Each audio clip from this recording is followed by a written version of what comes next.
एक लंबे समय पहले एक छोटी सी गांव में मोहन, कमला नामक एक पति पत्नी रहते थे। उनका एक बेटा था जिसका नाम नवनीत था। मोहन कृषि करके आए हुए पैसों से घर चलाता था। कुछ साल बाद मोहन का तबीयत खराब होने पर वो कोई भी काम नहीं कर पाता था और ऐसे उसके लिए अपने परिवार का खर्चा संभालना बहुत मुश्किल होता था और इस बात का मोहन को बहुत चिंता होती है। एक दिन नवनीत अपने पिता को चिंतित देखता है। पापा हमेशा चिंतित रहते हैं। आज मुझे उनके पास जाके पूछना ही होगा कि उन्हें कौन सा बात इतना चिंता दे रही है। पापा, आप किस बारे में सोचकर इतना दुखी हो रहे हैं? नवनीत, इतने दिन मैं मेहनत करके पैसे कमाता था, इसीलिए हम कोई भी चिंता के बिना आराम से जीते थे। पर अब मेरी तबीयत बिगड़ती जा रही है बेटा, और इसके कारण मुझे चिंता है कि अब आगे घर कैसे चलाएंगे। पापा, आपकी तबीयत तो वैसे ही खराब है, आप ये सब मत सोचिए, आप बस आराम कीजिए। मेरे पिताजी उनके तबीयत बिगड़ने पर भी घर के बारे में ही सोच रहे हैं। अब मुझे ही कुछ करना होगा और घर की जिम्मेदारी लेना होगा, ऐसे सोचता है। हाँ, पापा ने मुझे थोड़े पैसे दिए थे ना, मैं पहले ये देखता हूँ कि कितने पैसे हैं मेरे पास और फिर सोचता हूँ कि उससे कौन सा व्यापार कर सकता हूँ। ऐसे सोचकर वो जाके देखता है कि उसके पास कितने पैसे हैं। अरे, मेरे पास तो सिर्फ 10 रुपए हैं, इनके साथ मैं कौन सा व्यापार शुरू कर सकता हूँ। उन 10 रुपयों के साथ वो बाजार जाता है और वहां सारे दुकानों को देखता है। एक दुकान में नींबुओं को बिकते देखता है। मेरे पास के पैसों के साथ नींबू के अलावा और कुछ नहीं मिलेगा, इसीलिए मैं नींबू ही खरीद के बेचूंगा। ऐसे सोच के नींबू के दुकान को जाता है। नींबू कितने के हैं भैया? 1 रुपए का एक नींबू। ठीक है, मुझे 10 रुपए के नींबू दे दो। ठीक है। और दुकानदार उसे 10 नींबू देता है। नवनीत उन नींबुओं को बेचना शुरू कर देता है। नींबू नींबू, ताजा ताजा नींबू, आखिरी 10 नींबू ले लो जी, ले लो। एक नींबू का कितना होगा? 2 रुपए का एक नींबू। इतना दाम क्यों? बगल वाले दुकान में 1 रुपए का एक नींबू दे रहे हैं ना। बिक नहीं जाने पर ऐसे कम दाम पे ही बेचते हैं भाई साहब, ये सारे तो एकदम ताजा है। ठीक है, तुम्हारे पास के नींबू दे दो। ऐसे नींबू बेच के उससे आए हुए पैसों से वापस और नींबू को खरीदता है और दिन पूरा मेहनत करके कमाए हुए पैसों को लेकर खुशी खुशी घर जाता है।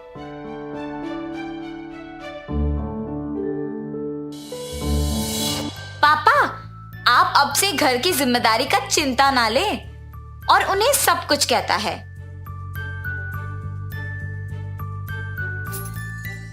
नवनीत, तुम्हारी बात सुनकर मुझे बहुत खुशी हो रही है बेटा।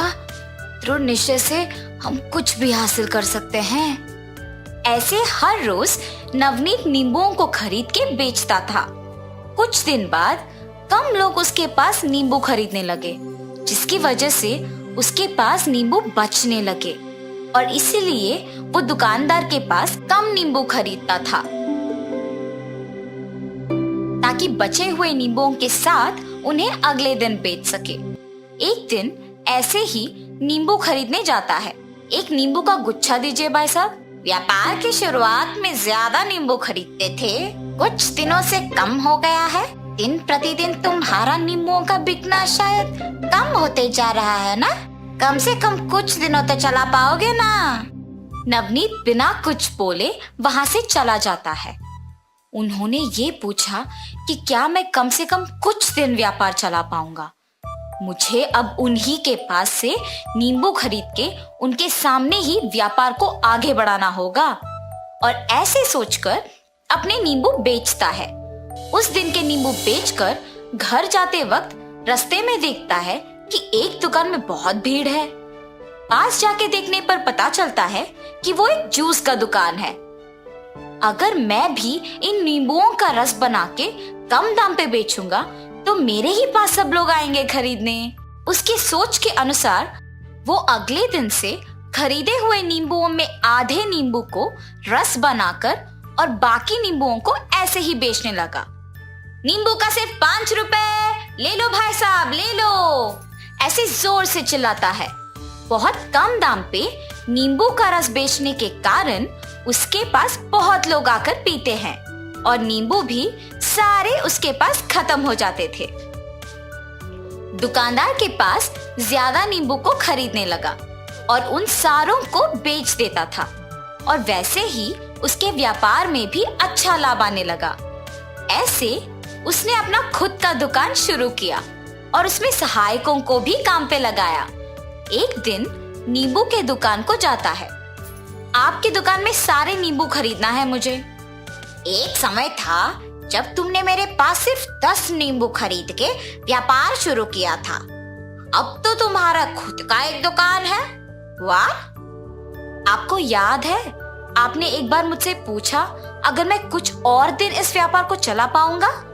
मुझे उस बात का बहुत बुरा लगा, मगर उसी बात ने मुझे प्रेरित भी किया और नुकसान होने के बावजूद हार नहीं मानकर बहुत मेहनत करके यहाँ तक आया हूँ।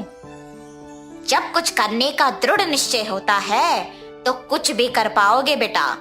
बहुत लोग तुमसे कहेंगे कि नहीं हो पाएगा, पर उन बातों का बुरा ना मानकर उनको दिखाने की कोशिश करेंगे तो सफलता जरूर मिलेगी। मगर बहुत लोग इस बात को नहीं समझते हैं। वो लोगों के कहा का बुरा मानते हैं और निरुत्साहित हो जाते हैं और काम करना भी रोक देते हैं। और ऐसे दुकानदार नवनीत का अभिनंदन करता है। नवनीत के सोच के अनुसार व्यापार के अच्छा चलने पर अपने माँ बाप का बहुत अच्छा ख्याल रखता है। तो इस कहानी का नैतिक क्या है बच्चों? दूसरों के कहे बातों का बुरा ना मानकर अगर दृढ़ निश्चय से फैसला लेकर मेहनत करोगे तो हर हाल में सफलता मिलेगी।